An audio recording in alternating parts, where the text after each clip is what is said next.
My aha moment took place at my first job at a community mental health center in East Chicago, Indiana, under the shadow of the steel mills. There was a young man in the day treatment program. His name was Joe, and he was 18, and he hadn't communicated with anyone for a very long time. I was asked to see if there was something I could do to help. I went into a room with him. He was sitting, kind of curled over, so I would mirror his gestures and his postures, and there was really no response. Sometimes I would try a verbal interaction, really no response verbally. So one day I brought a ball into the room and started rolling the ball around. Eventually I rolled it to Joe.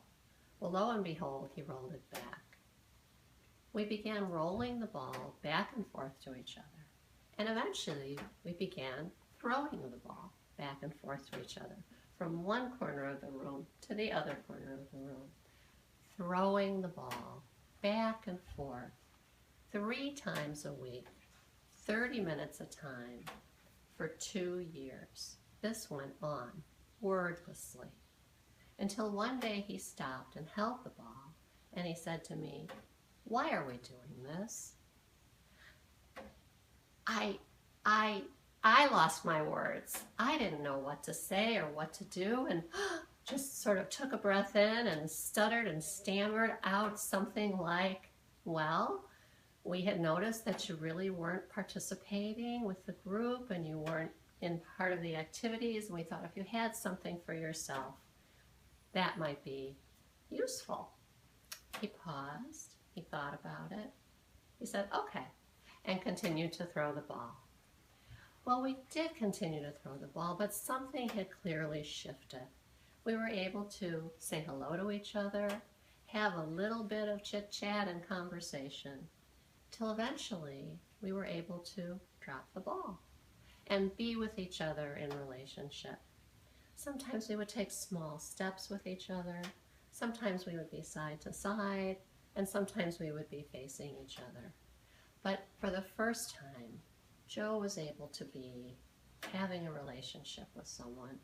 Well, I was thrilled because I was able to take all that training I had had and put it to use. I was able to say to myself, I learned about attunement. I wasn't imposing anything. I was attuning side by side, forward, with the ball, without the ball. We were staying in the moment and we were connected. I learned to trust the process.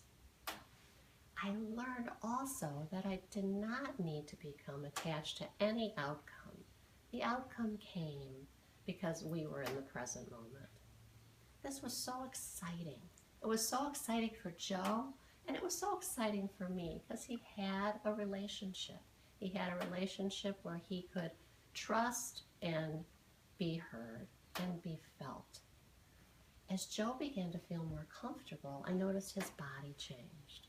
His posture changed. He wasn't curled over, he was up. And he was able to feel comfortable in his whole body. As he was comfortable in his body, he became more comfortable in his life. Time went on, and that just got bigger for him. And as any young dance therapist, and old dance therapist, and all of us learned really early on, all I had to do was follow his lead.